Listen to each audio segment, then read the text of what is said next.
അമ്പു കഴിച്ചോളൂ, തുടങ്ങിക്കോ. അച്ഛൻ ഒന്ന് ഇന്ന് അമ്പുവിന് ആരും ഒന്നും പറയത്തില്ല, തകർത്തോണം. Okay, yes. ഇച്ചിരി അടുത്ത് വെച്ചേടാ. ചവിട്ടില്ലേ തിന്നു. പപ്പടം അങ്ങോട്ട് എടുക്കണം അമ്പു, എന്നിട്ട് പരിപ്പിന്റെ മുകളിലോട്ട് ഇടണം. അതില് ഒറ്റ ഞെക്ക്.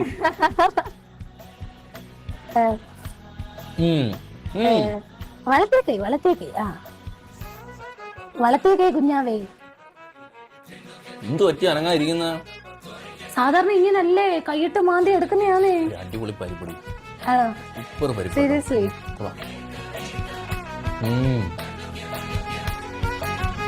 കഴിക്കടാ.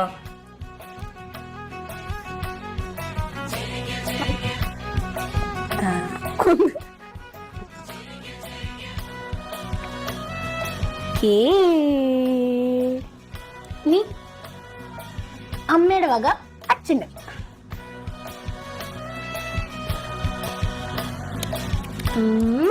അമ്പു വെള്ളയാടുന്നില്ല അങ്ങോട്ട്. ഇതുപോലൊരു നല്ലൊരു കുഞ്ഞിനെ നിങ്ങക്ക് എവിടെ കിട്ടും? സാധാരണ ഇങ്ങനെയൊന്നും അല്ല.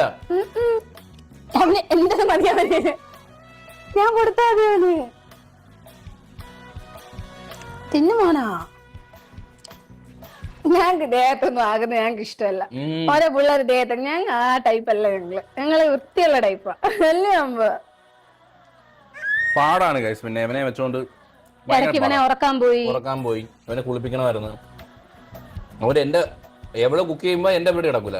എന്റെ എഡിറ്റിംഗ് പരിപാടി ഒന്നും നടന്നില്ല. അത്യാവശ്യം എഡിറ്റിംഗ് ഉള്ളതുകൊണ്ട് ഞാൻ കുറച്ച് അവന്റെ കൂടെ ഒരാൾ വേണം. ഒന്നാമത്തെ കാര്യം, നമ്മള് വീടൊക്കെ ക്ലീൻ ആണെങ്കിലും ഇപ്പൊ എവിടുന്നെങ്കിലൊക്കെ നമ്മൾ ചിലപ്പം ഈ ടാഗോ ഡ്രസ്സിന് ടാഗോ പേടിയായിരിക്കും.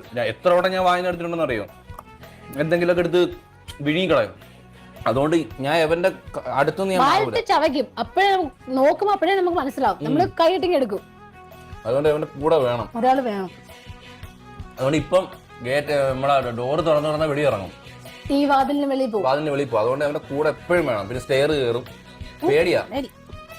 അതുമല്ല എല്ലാരും പറയും അച്ഛി പപ്പടം എടുക്കുന്ന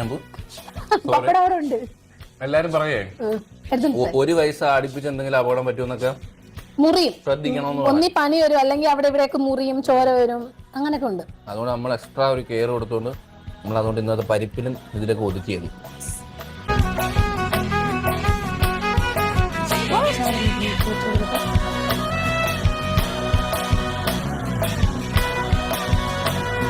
കിടാൻ വയ്യ, അമ്മച്ചി വാരി കൊടുക്കണം അവന്. ഇളക്കി തിന്നാനുള്ളതിനങ്ങോട്ട്, ഇളക്കി തിന്നടാ അങ്ങോട്ട്.